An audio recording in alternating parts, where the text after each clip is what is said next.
Something awful and scary happened to me, X. Last year I green texted this event earlier today on X in the Skinwalker thread, but I lost it. It is long, but real, and it still makes me feel a little queasy. What do you think? Live and rule north, NV. Them Nars golden them hills, boys. No, but really it sucks. Hanging with 3 bros, drinking at the house. Call up some friends. It's desert party time.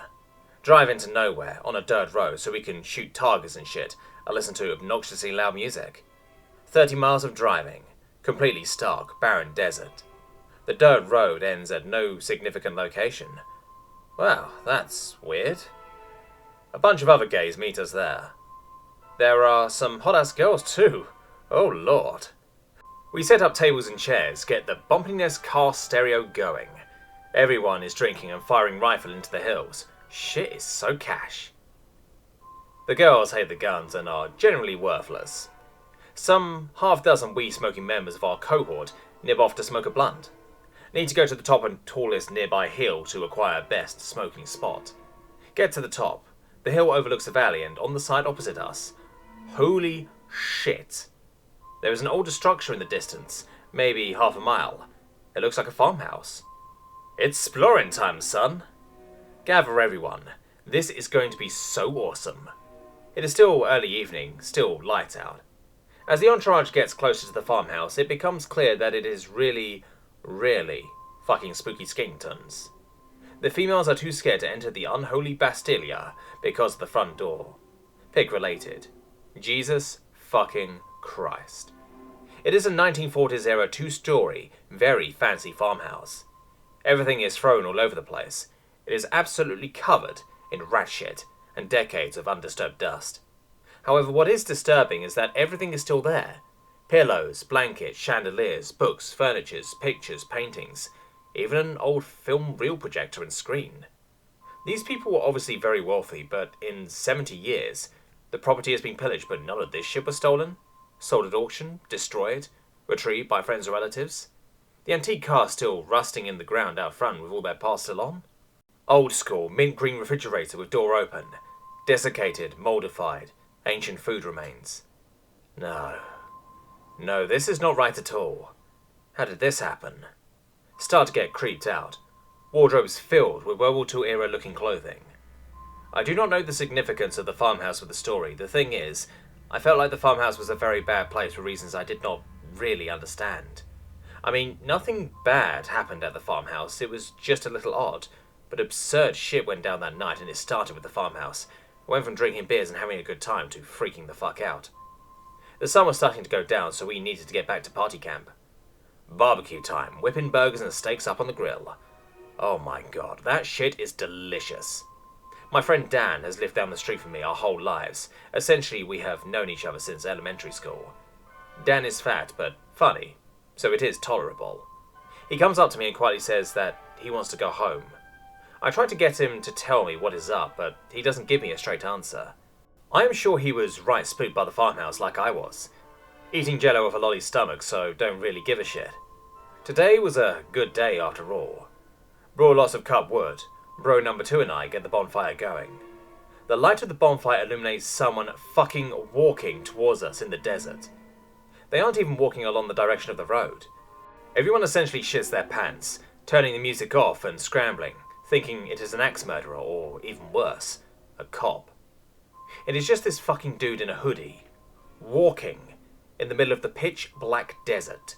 Somewhat drunk and confused in light of the strange circumstances, we are relieved that it is just some relatively friendly guy about our age, maybe no older than 20. We tell him he scared the shit out of us and asked him what he was doing out here. Hiking.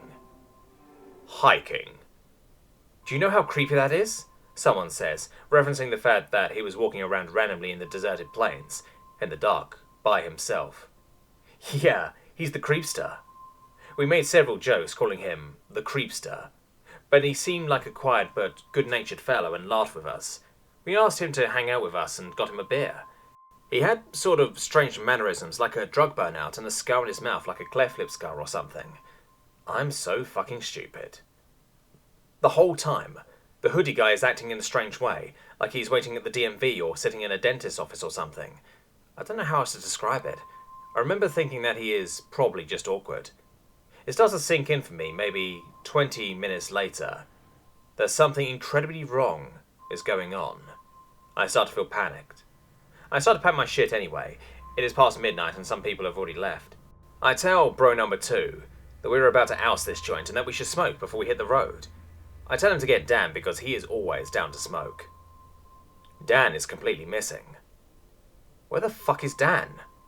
We ask everyone. We ask them when they last saw him. We walk around the area with flashlights thinking he had to call his mum or he pissed his pants or he was taking a shit out in the desert.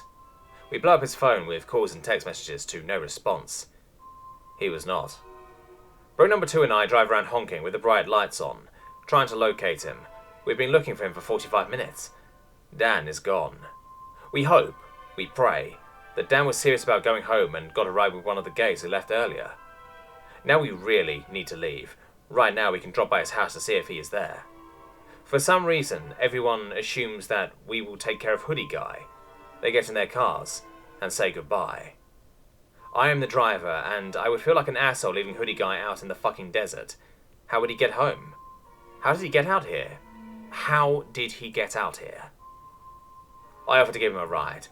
I'm actually sweating on the trip home. Bro number 2 in the passenger seat asks him where he lives. He gives us verbal directions to a street, Calle de la Plata. My stomach drops instantly. And that is the street where both Dan and I live, bro number 2 a short distance away.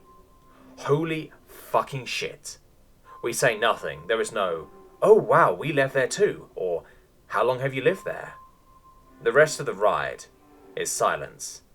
We bring him to the major intersection, just a block away from where Dan lives. We drop him off there, and he thanks us. We go to Dan's house. His mum, but no Dan. Not wanting to worry her, we don't tell her, or call the cops or anything. He must have gone off to party with some other troop. I call Dan in the morning.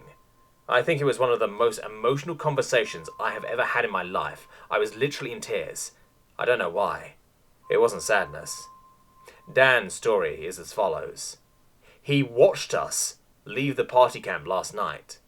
He said goodbye to us. He says that we left abruptly with the hoodie guy. Dan, where were you last night? You were gone for at least 2 hours. We spent almost one of those 2 hours looking in the desert for your ass. No, I was there the whole time. No, you weren't. No, you fucking weren't. Did you go to take a shit for 2 hours somewhere? I was there the whole time. Completely without words. I spend a lot of time just sitting in the chair thinking over what happened. Then I get a call from bro number 2, who has a much worse story. We go over to see Brent. Brent was one of the gays who was at the party camp. He brought the chicks. The chicks were over there too when we went to see him. They say we never looked for Dan. They say that Dan was never missing. He was there the whole time, and we left before he did. They say that we arrived with the hoodie guy, that he was with us in our car when we got there. I tried to calm down and explain to them that is impossible. We arrived with Dan. Why did you call him the Creepster then? I ask her.